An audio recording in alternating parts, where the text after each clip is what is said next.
Nasawi ang 79 anyos na babae matapos mabundol ng motorsiklo sa Dolores, Quezon. Tutukan yan sa report ni Paul Hernandez.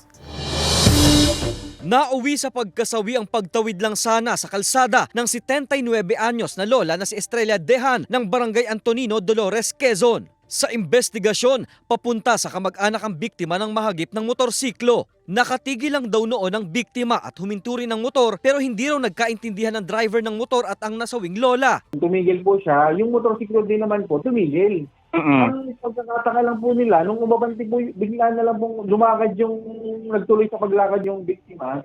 Sumunod din ng andar yung arangkada yung motorsiklo, doon na po na, nabangga. Nabagok ang ulo ng biktima sa kalsada na dahilan ng pagkamatay nito. Sinisikap na makuhanan ng GMA Regional TV, Balitang Southern Tagalog ng pahayag ang driver ng motor at ang kaanak ng biktima. Pero batay na rin sa report ng Dolores Municipal Police, may pagkakasunduan na ang dalawang partido. Hindi naman po siya yun nga po, siya nga pa rin po ngayon nagbayad nung naging gasto sa ospital. Okay. Then, dun po, ang base rin po sa aming nakausap na is, initially ay itinala po nila sa barangay yung insidente. Abiso ng mga otoridad, huwag hayaang mag-isang tumatawid ng kalsada ang mga matatanda. Palagian anilang gabayan sa pagtawid ng mga ito para maiwasan ang kaparehong insidente.